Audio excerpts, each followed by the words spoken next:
Holly. Hello, Kylee. I'm so excited for this episode. If you're listening and you're like, what is happening? They're having a conversation. We are actually doing a dual episode on both of our podcast platforms. And we're just going to dig into all things podcasting. Yeah. So, Kylee, for my listeners, tell everyone who you are and what you do. Oh, I love that. Yes, I'm so excited about this format. It feels so organic and fun and juicy and just flowy. So if you are a podcaster who's listening and you're like, wait a minute, what is this? Agreed. Try it out with a podcast guest and see what happens. But my name is Kylee Chandler, and I am a podcast growth and strategist marketing expert. I've been in the industry for about a decade, and I ran Amy Porterfield's podcast, Online Marketing Made Easy, for about 5 years, supported Kathy Heller and some other wonderful big name podcasters, and have really just had the opportunity to grow their shows in a really big, meaningful way and use them to really become the cornerstone of their marketing and their businesses. And now I do that with my own clients and my own students. And you can join along for the ride, but it's been amazing. I'm so passionate about podcasting, so I'm excited to be here today. But Holly, go ahead and same thing. If you want to share a little bit about yourself for my audience, I would love that. Yeah. Well, I mean, what a cool background. I feel like we're going to get into some really juicy things, which I'm equally excited for. So my name is Holly Haynes. I have a podcast called Crush the Rush. It is, I would say, a pretty popular podcast. It's been around for a minute. We have had some really awesome guests like Amy Porterfield and Jenna Kutcher. And my favorite part about our podcast is we do client stories about how our clients have been able to build what I call life first businesses. And so I really lean into the strategy and the systems behind the scenes to help you grow and scale, mainly without relying on social media. Also, because most of my career was in corporate. And so when I started building my business, I couldn't build it on social. Like my CFO would be like, what are you doing? So I had to figure out some different ways and creative ways to scale. And I think now that I am a little bit older and I have older kids, it's been nice because our schedule really is, putting what we want to do first while still having, I think, a pretty successful business. So I'm excited to chat more. Yeah, I love that. So this really life first business, like, what did that look like when you were starting your business? And what does that look like now for you, Holly? Yeah, well, you're going to have to answer this question too. So for me, and it's interesting because I've had a couple people ask me this over the last couple of weeks, and entrepreneurship was never like in the cards for me. Like it's still like a shock to my system that this is my job, because like when I was in college, entrepreneurship wasn't a degree. It wasn't a word that people talked about. Like it wasn't a thing. And so when I started my business, I knew going in, like, I'm not starting this business to do the same thing that I'm doing in my corporate job. So I started very intentional of like, I only want to do these things. And I set very strong boundaries from the beginning. But I think what that looks like now is I actually stick to the boundaries. So I like to call them rules, although I think rules is a little strong, but we have like family rules that are values that we sort of live by. And then that's what we've built our business around. And so for me, it's like, I want to travel. We have a rule that we travel once a quarter. I usually only record podcasts on certain days. We usually don't have meetings on Fridays. And there's all these like little rules that add up so that we do have this like flexibility and white space. The rules get broken, but for the most part, we stick to them. And so it's not that different than when I started, because I didn't have a lot of time when I started at the beginning. The difference is now, instead of working my corporate job with the extra time I have, like I actually have free time, which is nice. I'm glad to hear that. Yeah. Well, tell it. I know you have some really cool things. I know we share the love of travel, but like, what does a life first business look like for you? Well, what's interesting, Holly, is that I just started my business officially in January. And so, prior to that, I was working for these amazing female entrepreneurs. And so I did get to see them model to an extent this life first business. And so going into becoming an entrepreneur, same thing. Like I never I never really thought I Yeah. was going to go that route. But once you have a kid, I swear it changes everything, right? Then you're like, all right. So I will admit that I have fairly strong boundaries from the get-go, and I'm really grateful for that, Mhm. because if I hadn't, seen Amy set those boundaries, or seen Kathy set those boundaries, I wouldn't even know that that's important Yeah. as an entrepreneur. And so at this point, I'm very aligned with you. Like, honestly, my head down days are like Tuesday through Thursday. Not saying that I don't work Monday, Fridays, but like those are the 3 days I have options for meetings, podcast recordings. And I will say though, however, being 9 months in at this point of birthing, carrying the having the labor of my child, or my business child, is that there are some things that I'm realizing I'm building my business maybe in a way that isn't exactly aligned with what I want. Yeah. But for me to actually have that awareness early on is really good. And I can go, okay, we'll wrap up what I have planned based on kind of that way that maybe doesn't feel fully aligned with what I want. And then in 2026, I'm going to pivot on a few things. But I think it's important as entrepreneurs, we know that we can always pivot, and we don't have to stick to one thing just because it makes money. Oh, I love that so much. I mean, we could have a whole podcast on that, Yeah. I feel like. But I mean, I feel like everyone listening is like, yes, we love podcasting. I actually want to bust a myth before we get into this. Oh. And I hear all the time, there's so many podcasts, no one's going to listen to mine. What would you say to that? Oh my gosh. Okay. Shoot. I wish I had all these numbers for you. Okay. We're going to do something really quick. It's not going to work. Okay.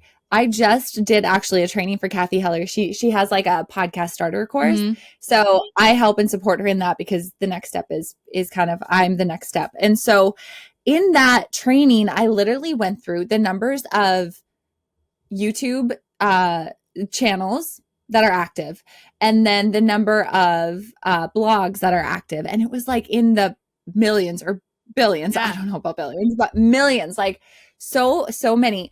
And then active podcasts was like 400,000. Oh, wow.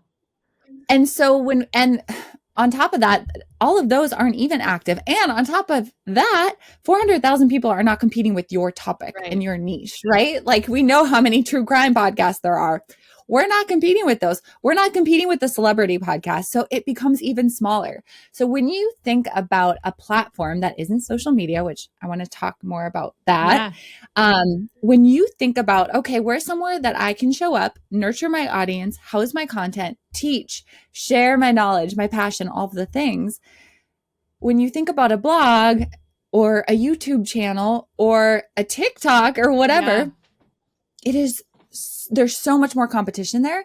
And really, the podcast industry and the podcast platform, it's pretty tiny compared to what you could be doing. And so that is why I say, no, it's not that big. Actually, it's really not. Like, I launched my podcast in February. I've spent a ton of time in the top 30 in the marketing category in Apple in that short amount of time. So it's like, when you do it right, it's actually such a powerful platform for that. Yeah. Oh my gosh, so good. Okay. You just mentioned that you have spent a lot of time in like the top 20, top 30 of the marketing category, which is huge. When did you realize that your podcast is more than just content, right? And I know that we share this because I think we use our podcast in very similar ways, but you really use that as a driver for your business. And I think you're seeing that in the results of the charts as well. Oh gosh, this probably goes back to just seeing people come into Amy's digital offers or Kathy's digital offers and always saying, well, I found you through your podcast. Mm-hmm.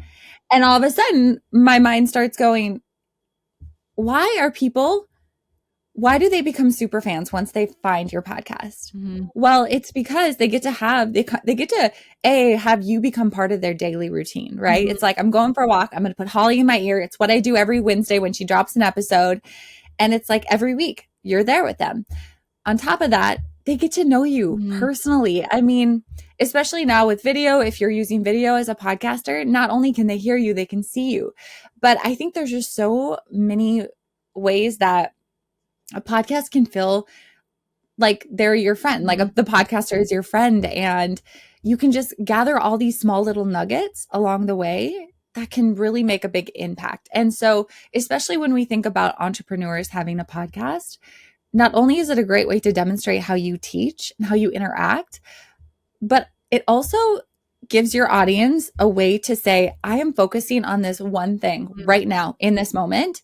Can I find an episode about that? Versus, and I have a course. I love courses, right? Those are great, but you have to go through all of it to really get the full picture. So what if you're thinking, you know what? I really want to enhance my podcast SEO. Well, I have an episode for you that you can listen to and implement within the same day.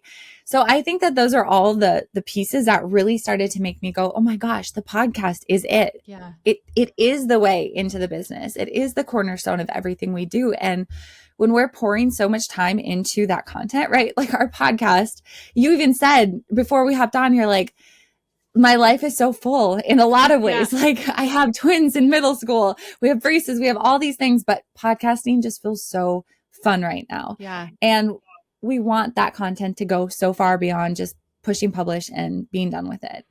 So how about you? Like, what has the podcast really been for you in your business? I mean, you're kind of an old school podcaster at this point. I don't know about that. Maybe. I mean, I guess we have a lot of episodes. Like we're going to hit 600 next year, which is crazy. Yeah, that is crazy to me. Well, I mean, to me, I picked the podcasting platform because I was working full time. I needed something that I could control. I needed something that I liked to do because I was doing it at really random times. So I needed to be fun or I probably wouldn't follow through.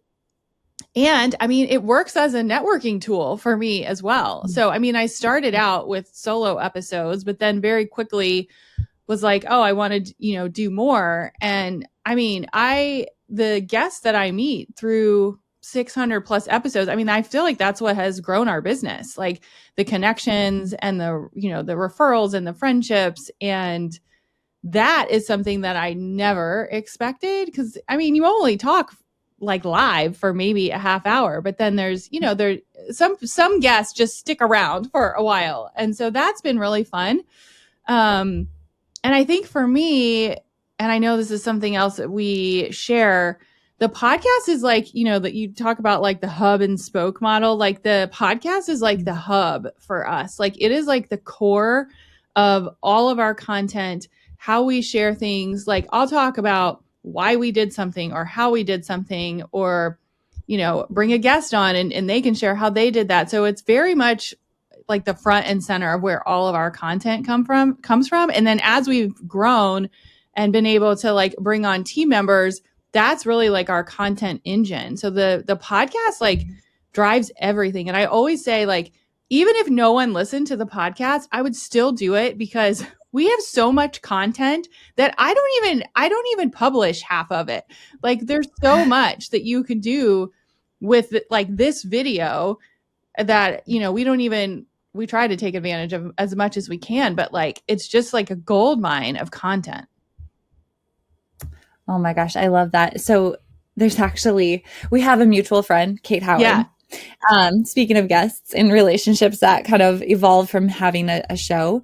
And her and I voice text a lot back and forth, just like, I'm thinking about doing this. Is it a good idea or not? I just need to talk to somebody about it. And one thing that's been on my heart, which you so spoke to, is I think in the new year, I want to do a show or like, maybe like an extension of my show that's called It Was Never About the Podcast. Yes. Because every female podcaster I talk to is like, it has just having the ability to network and create friendships with women who get and understand what I'm doing. It's unlike anything, right? Yeah. It's to have those is so important. And so I couldn't agree more. Yeah. But Holly, one thing that you have piqued my interest, I want to hear more about, is building a business without social media at the forefront. Like how do we do that? Because everybody wants to be able to do that. Yeah. That is the dream. So, well, it's funny because I have this program called Anti-Social School, and it's actually very social. And I always say, like, for me, social media is like the sidecar. It's like the second act. It's like, it's there if I want it to be there, but we don't make I won't say we don't make sales through social, but 95% of our sales come from email, which have come from the podcast or have come from relationships. And so honestly, it started very organic because I was working full time. I'm not a great real person. I don't want to dance on video. Like, that's just not my personality. I'm much more of like a teacher. I like to talk. And so it kind of got me thinking of like, there has to be other ways. And so for me, we use the podcast, but if you're listening and you don't have a podcast, like the model that we teach is very much like, what is the center of your content and how can you be super consistent with that? You could pick the platform, right? I mean, there's so many now with like Substack and YouTube and all these different places, SEO. And then what is the system for how people come in and get to know you? And so there's really basic questions of like, well, where do your people hang out? Because they might be hanging out on LinkedIn, they might be hanging out on YouTube, they might be hanging out on podcasts. So, you have to do that research, and then you kind of have to build the system to nurture them in a different way. And I think the thing with social is, I don't want to say social is easy, but it is easy to get it out there quick, right? And I think some of these other systems take a minute, but the lifetime value of those systems is so much longer and so much more valuable that people get frustrated and they're like, oh, I could just post a post today in 30 seconds and somebody will like it. But like, if you could actually have a system behind the scenes that took people like from a podcast or a video or a networking event or an email and flowed through this next step, I've just found that it will pay you back 10 times more. And so that's really what we teach, is like figuring out what is that system for you? How do you set it up? And then if you want to be on social, what is a content repurposing plan that makes sense? So are you able to share, like you're talking about the system? Mm-hmm. What's an example of a system? Yeah. So, I mean, if I was reading a book, I would say a system could be anything from a routine to like an actual technical tool. But like, as an example, our individual podcast episode that we do comes out every single Wednesday. So I think right now it gets made into 17 different pieces of content, but we have like a system behind the scenes that does, like, I'm not writing 17 different pieces of content. Like, we have a podcast team that like does our reel and does our video and does our show notes and does a blog. And then we create another blog actually that's like different than the podcast blog, that's longer, that is more SEO friendly. And so that gets made. Then we go to Pinterest and then we go to LinkedIn. We actually have a bot now that will like spit out all this content. So it's like saving our team work, but that's like a process that we follow every single week. And then we do the same thing like with our guest episodes, like certain content goes out on certain days, it goes to certain places. And so to me, that's a system of something that is repetitive. I know that it's getting results because I can track the metrics on it. So it's very trackable. And we have tools behind the scenes that are helping us create it. Like, I'm not writing 17 pieces of content. That would be a nightmare for me. But I think it's the consistency of that is where we've been able to see our growth. Yeah. I love that. I love a good system. I know. Well, okay. So one of the things that you're known for is this podcast first funnel, which I'm obsessed with. I'm so obsessed with it. Tell me what that means. What does that look like? Oh, I love it. Yes.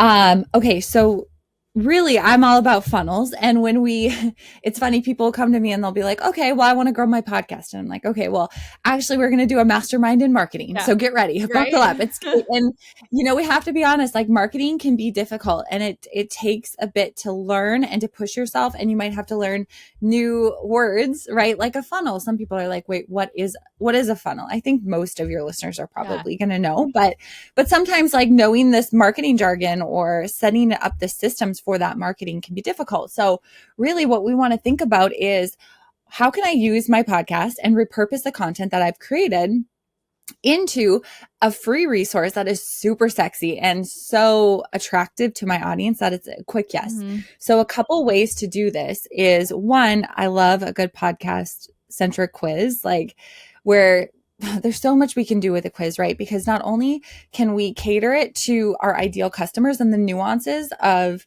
kind of like one customer to the next, because of course you have kind of one overarching ideal customer, but they all have little nuances that are a little different that we can really lean into and serve. And maybe we have an offer that aligns with that, but we bring them in through the quiz. We learn a ton about them through that quiz. And then we say, oh, by the way, here's a podcast playlist that's perfect for you. Because Holly, you have 600 episodes right? almost. I don't need to do any new episodes, right? No. And also somebody finds you. Where do they even begin? Yeah. Because what if they land on an episode that's great, but it's just not quite where they are? Yeah. Well, they might not continue to binge your show because they're like, I don't know, maybe it's not right for me. But when we can give them a curated playlist, it's like 10 home runs and now they're a super fan. And then we can move them through that funnel that they've come into very specifically because we learned so much about them through a quiz. And then we can, if we want, we can either nurture them or we can offer them something that's perfect for them. Another way that we can do this is actually something I like more than on when we talk about social media, putting up a reel of just like us having a conversation or promoting just one single episode on social media. We know that sometimes it performs, sometimes it doesn't. Like it's not always the best way to promote an episode, but a great way to do that instead is to create a bundle. And so we're putting together a themed bundle of 3 to 5 podcast episodes. Again, they have a very specific topic that your audience wants to hear about, right? So it could be something around systems or being, no social growth or something like that. And we bundle together these top performing 3 to 5 episodes and we promote that on social media. And so that is going to be so much sexier than go listen to episode 349 just because it sparks the curiosity of, oh, what's in this bundle? And, oh, it's specifically about that. Great. That's exactly what I want to focus on right now. Yeah. I mean, so I've done this in the past and I was working with Natalie Willis of School of Bots and we promoted the bundle on social media. So I actually recommend you promote it on your website as a dynamic ad on your podcast, on social media, to your email list, all the things. But we had like a 98% conversion rate from people on social media opting into the bundle and then getting into this podcast first funnel that moved them into, being nurtured and becoming a super fan. So that's kind of 2 ways that I like to use that. But really it's just thinking about, what can I create that's going to get somebody in using my top performing content, send them to the podcast, but then continue that with a nurture sequence that either just is purely nurture or leads to an offer. And often I'll say, like a low ticket offer, or if you do discovery calls, something like that as well can work really well. So good. Can we talk about podcast trends? Because I feel like, this is airing sort of at the end of the year and a lot of people are probably thinking about 2026 or what's going on in the podcast marketing world. Like, what are some of the trends that you're seeing? Oh, this is a good question. One thing I am seeing is creating more collaborative experiences, I guess, as podcast guests or hosts together. So instead of just saying your episode went live today, actually creating content for them. Like, for instance, Holly, we would probably, this is a little different because we're doing a swap like this, but I would usually say like, here's a newsletter blurb, or I would specifically ask, how do you want to promote this? And what can I provide for you to make it really easy for you versus just like, here's some assets and this is when it goes live. So really creating like, a really just like a feel good experience for your host, or for your, podcast guest. The other thing that I'm seeing is, again, moving more into definitely on social media, we're seeing a shift from just the reels that have like a clip of the episode into people are playing around with carousels that have these like kind of clickbaity, conversation pieces, or people not even people not even mentioning that it's a podcast episode that they're talking about in their reel, or that they're, and in the bottom they'll say comment whatever. And then we'll send them the podcast. So that's more of a social media standpoint. When it comes to newsletters, we are definitely moving away from episode specific newsletters that are like dropping into your inbox every Tuesday saying, by the way, I dropped this episode. This is what it's about. And it like goes into detail. We are moving away from that. And we're moving more into these like longer form, personal, like multi-point newsletters, I find that are very like, oh, by the way, did you see this industry update? Or, you know, oh, here's my project plan for podcasting. Did you grab that? Oh, by the way, I dropped an episode. And I think the reason is we are so sick of AI written newsletters that it is so easy to drop your transcript in and then say, spit out a newsletter that is about this podcast episode. It takes more from us as a podcaster to actually sit down and decide. I mean, I'm not saying that we're not using AI to craft these, but to actually think of the different pieces of that newsletter. I personally, I'll sit down and I'll figure that all out. And it's kind of like, that's my baby for the week. I'm so proud of my newsletter because it gives me a way to have that touch point, that extra touch point with my subscribers every week. And it just feels really like juicy. And it doesn't feel so like, okay, just, you know, AI spit this out. She didn't even look at it. Yeah. And so I think we're starting to crave that a little bit more, especially when we're giving people our email. I'm trying to think of other things we're seeing. Also, I think we're leaning more into SEO as podcasters, right? We know that Apple and Spotify are their own search platforms. So, you know, AI is pulling podcast episodes, they're pulling reels, all of the things. And so we're all starting to be more intentional about what words and what topics we're using. And the episode titles aren't cutesy anymore, as they shouldn't be, right? They should be so clear, and we should be using keywords that we want to rank for.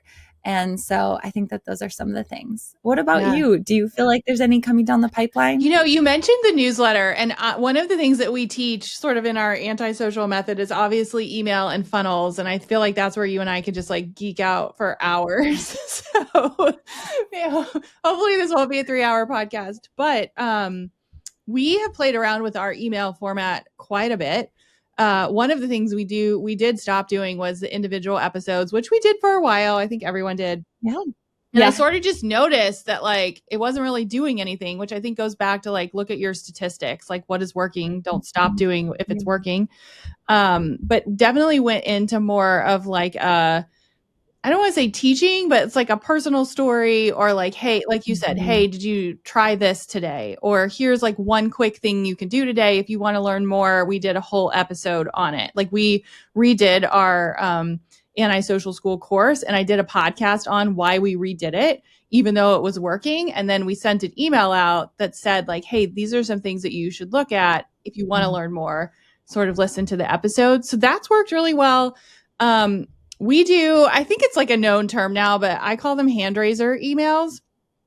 And they're very much like a shorty email. It's also what I've heard them called. Sometimes I call them that, where it's like, let's pretend a podcast episode comes out. Instead of like linking the link, you ask a question like, hey, if you're looking to start a podcast and you want to know what trends are working for 2026, reply trends and we'll send you the episode plus some like, I don't know, whatever you want to say. And so it's more of like, it's kind of a fun way to start conversations. It's almost like the word in the DMs, but you're doing it through email. Right. And it helps us see like who's interested.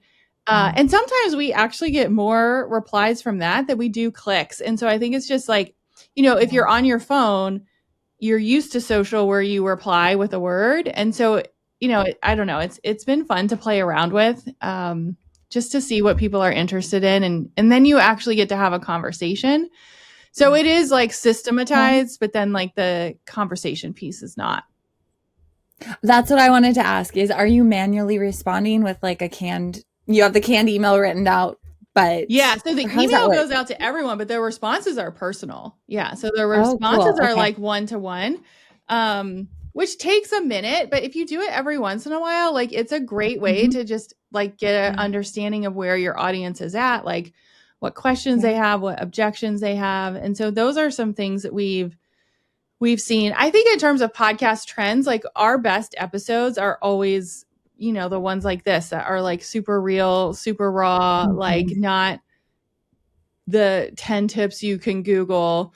Those are always the ones that perform the best. And I think, for us, our podcast drives sales. So our podcasts are very much focused on relationship building. And so I always say, if anyone is thinking about starting a podcast, like really think about like what your goal is, because that makes such a big difference. I love that, which reminded me of one more thing. Yeah. I think for so long it was like, how do I monetize? How do I monetize? How do I monetize? And how do I get sponsors and affiliates for my podcast and all of that, which can be great. And I also feel like with the more and more information coming out about downloads, just not giving anybody the data that they actually, need to understand.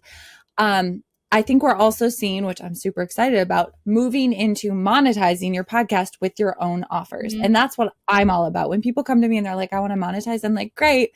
I'm not necessarily going to go out and help you get a bunch of brands, but I will help you sell your products and your offers on your show. And so that, I think we're seeing that. And it also feels really good because people know, like, and trust you because they listen to you. So when you say, for instance, I have a brand new digital offer called the Podcast Growth Toolkit, and you bet I'm going to be promoting and driving people to that on the podcast because it is like my gift. It is my gift. I've worked so hard. I know it's going to support them in such a big way. And I would much rather put that on my podcast at this point than bring maybe an affiliate that isn't totally aligned, but is paying me. So I better do it anyways, kind of thing. 100%. Okay. If you were launching a show, what's one thing that you wouldn't do? Okay. So this is funny. I don't launch shows, but well, if you were launching like a new podcast, if you have a client that were launching like a new podcast, which one thing you would tell them like not to do? I know. Well, I was going to say 2 weeks or last week we just launched. I did help a friend launch a podcast. So what would I tell them not to do? I would tell them not to do. Don't fly by the seat of your pants. Do not try and edit your show. Like, have some sort of a system.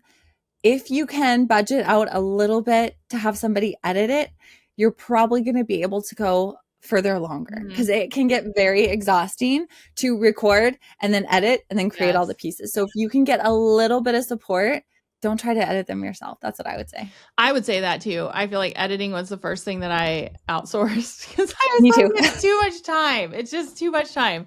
And I'm too much of a perfectionist. Yes. And I know it doesn't have to be perfect, but it's not my cup of tea. It's just not. Same. What about you? What would I not, if I was launching a show, what would I not do? I think for me, and we shared this before we started recording, I do really well with scheduling guests.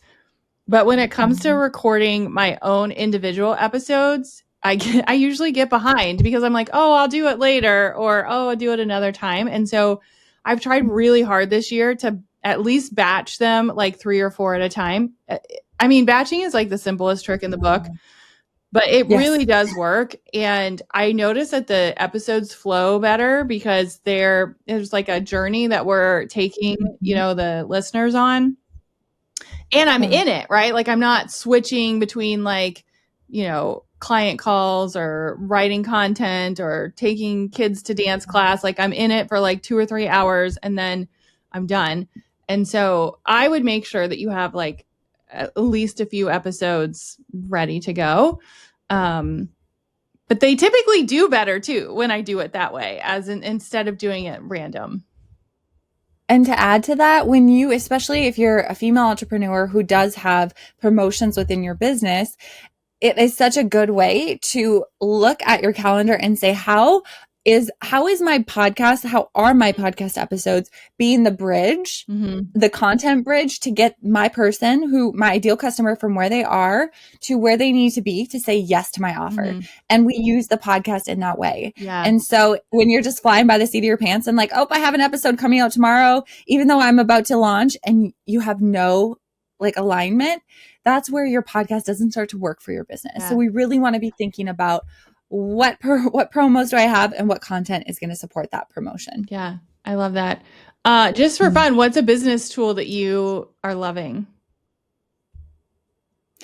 I love, I'm really loving Captivate for hosting for a podcast platform right Okay. now, hosting platform. I have had ideas about getting together with a bunch of women and creating like a women-led hosting platform. So stay tuned, I Yeah. guess. But I like Captivate. I think it's been really fun to play around in there. It's really user friendly for podcasters. Yeah. Yeah. How about you? The tool that I'm living and dying by right now is actually ClickUp. It's like not a Oh podcasting tool, yeah. but it is Oh, that's actually. so So cool. we built our like podcast calendar in ClickUp. And so we have it all scheduled of like, when guests apply, it comes through ClickUp and I see it come through. When you are on the show, you fill out a form that goes in ClickUp. It has all the information. So our team can access it. I can access it. It really just tells me exactly what I need to focus on. But you mentioned, having a calendar. I can look at the ClickUp calendar and I could see like what episodes we have planned and what's coming. And then I can adjust it based on like what offers and products and services we're selling. So I'll actually plan our episodes in the calendar in ClickUp based on like what offers are coming. And so it's just a really easy way to stay organized. I love that. Okay, I have one more question that I want us to share how people can Yeah. find out more about us. Yeah. But all right, like being a mom, if you've listened to my podcast, being a mom as an entrepreneur, like that's such a big part of Yeah. my personality and what's important. And we both are girl moms. Yes. And so like what has been the most important piece for you building your business as an entrepreneur and a mama? Oh gosh. I mean, when I started my podcast, which is the first thing we did in our business, my girls are in kindergarten, so they're twins. And it was COVID. So it was kind of a nightmare Whoa. a little bit. I was also working full time. And I get like teary eyed thinking about it because I can picture them like sitting on my floor being like, okay, I'm going to record this episode. Like, please don't make a noise. But there was like nowhere for them to go. Like, it is what it is. And so I think it's been really cool to see like the family grow with our business because like we have retreats and things at our house now and they're very into that. They used to call the podcast the Popcast. So they're like super into like, oh, are you recording today? Or like, who's on your show? And then we've had like one of my clients was on the Today Show a couple weeks ago and they like know my clients and it's just really cool to see that them be a part of it. We've also done podcast recording, like we did a retreat and we did podcast recording in our kitchen. This was like a very creative. I had like a bunch of my entrepreneur friends from Columbus come over. And then I had my clients and we set it up in our kitchen and we did like a live Q&A that aired on the podcast. But like my husband's there, my kids are there, my clients are there, my friends are there. And it's just been, it's such like a family driven community. So I think to me, that's been the coolest part because it's not separate. Like it's very much integrated. And I feel like that was what I really wanted when I left corporate. What about you? Oh, I just love what you said. And like my daughter's too young to like really understand, the whole what's going on. But really, I do feel like everything I do is just to get us to the point where we can have all the flexibility in the world. And if she's sick, I can take care of her that day or, just like having that flexibility, being my own boss and also doing something that feels like I'm building my dream. I always felt like I was building somebody else's dream and it just feels so good to be able to do this. And I do love being able to connect with other mom entrepreneurs and just like, we're in this together and I'm so proud of all of us for showing our kiddos what's possible and how we can have passion and still be a mama. So yeah, so good. beautiful. If you want to start a podcast or learn more about podcasting, Kylee is the go-to person. So share us where everyone can learn from you and connect with you. Oh, thank you, Holly. This has been so fun. I just adore you. So I have a podcast of my own. If you're listening on Holly's platform, it's called Podcast Growth Tools. And, so you can go check that out. Like I said, I started it this year. So I'm just almost at 40 episodes, but lots of juicy details in there. Lots of great guests like Holly. Go check that out. And then I also just launched a brand new, digital product, which is like so accessible and so great. It's called the Podcast Girl Toolkit. And really, I just consolidated like the 4 things that you need to work on over the next 30 days to really see growth quickly for your existing podcast. So you can go and grab that at podcastmarketinghub.com/Holly. And it's been such a journey, but Holly, thank you for today. This was such a treat. Yeah. So amazing. And then for my audience, Holly, I would love for you to share where they can go and hang out with you. Yeah. Well, for my audience, you guys hear me talk about anti-social school all the time. And if you're in our program, how Kylee just introduced and shared where to find her is, that's what we teach. Like, give people like one place to go, tell them exactly what to do, tell them what to get. So that's just like a little side note.